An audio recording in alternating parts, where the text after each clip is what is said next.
Hello বন্ধুরা, আমি স্বপ্না শাহ আমার ফেসবুক পেজে তোমাদের সকলকে আবারও অনেক অনেক স্বাগত জানিয়ে ভিডিও স্টার্ট করছি। তো বন্ধুরা দেখো, 15 দিন আগে আমি আমার হাজব্যান্ডকে নিয়ে কোচবিহার MGN মেডিকেল কলেজ হসপিটালে ভর্তি হয়েছিলাম। তো সেখানকার ভেতরের পরিস্থিতি দেখো দেখো বন্ধুরা, এই হচ্ছে হসপিটালের ভেতরে পরিবেশ।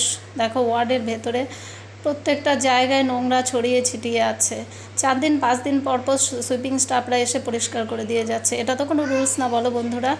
রোজ এসে রোজ পরিষ্কার করে দিয়ে যাবে, সরকার তো এর জন্যই সুইপিং স্টাফ রেখেছে। তো বন্ধুরা দেখো, এখানে ডক্টররা সিস্টাররা বসেন।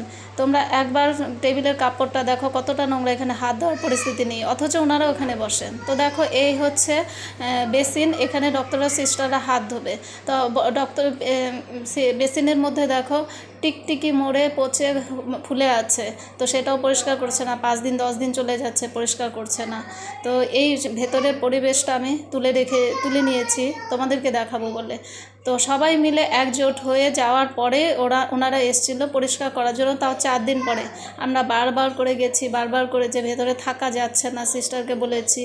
যাওয়ার পরে সিস্টাররা সুইপিং স্টাফ পাঠিয়েছে। কিন্তু এটা কি কোনো হসপিটালের ভেতরের ব্যবস্থা হতে পারে যে পেশেন্ট পার্টিরা গিয়ে বলবে 3 দিন 4 দিন হয়ে যাবে, পরিষ্কার করবে না?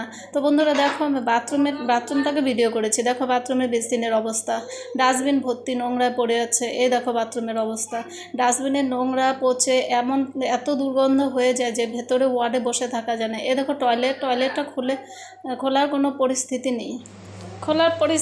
এই কারণেই, কারণ এতটাই নোংরা যে ভেতরে খুলে দেখাতে পারবো না। কিন্তু সেখানেই পেশেন্ট পার্টি সবাই যাচ্ছে, কি করবে, নিরুপায় হয়ে যাচ্ছে, কিছু করার নেই।